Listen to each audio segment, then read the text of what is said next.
Aujourd'hui, j'ai fait le tour de 2 vides-greniers permanents.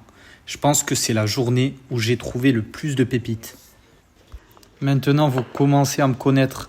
Vous savez que je prends toujours mon petit chariot et en avant. Alors, directement, je tombe sur une paire de Converse Chuck Taylor. Elle est en très mauvais état, mais des fois, il ne faut pas se fier à ça, parce que là, je vais les rendre complètement neuves. Elle était à 2 €. Ensuite, je tombe sur ces Puma Vintage. J'en ai vendu plein des comme ça.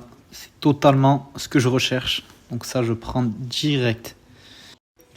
Petit polo Nike en très bon état, brodé. Ça, je vais prendre aussi. Il est à 3 € celui-là. Là, je tombe sur des ASICS. Elles me paraissent en très bon état. Je vais vérifier sur Vinted un peu à combien elles se vendent. Et franchement, je les vois à 120, 130 €. Et là, elles sont à 20 €. Je les prends direct. Petit polo Lacoste à 4 €. Je prends aussi. Là, les amis, vous n'êtes pas prêts. Je tombe sur cette paire de running Adidas. Je regarde, je vois 3 €. J'étais choqué. Du coup, je les pose. Là, je me dis, attends, c'est sûr c'est 3 €, c'est pas possible.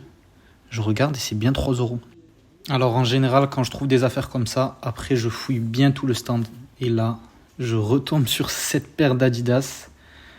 Et elle est aussi à 3 €. Franchement, j'étais trop content à ce moment-là.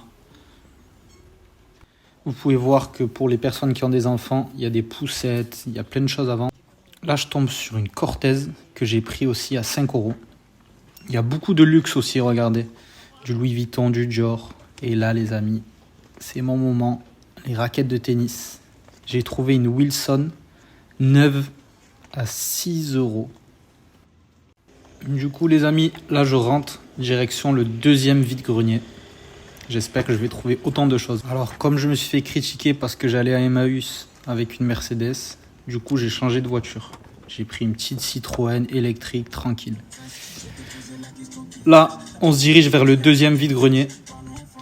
Et les amis, le deuxième vide-grenier, je pense que vous n'êtes pas prêts aussi. Mais tout ça, ça sera dans la partie 2. Donc, n'oubliez pas de vous abonner. Et demain, je lance la partie 2 et je vous montre tout ce que j'ai trouvé dans le deuxième vide-grenier.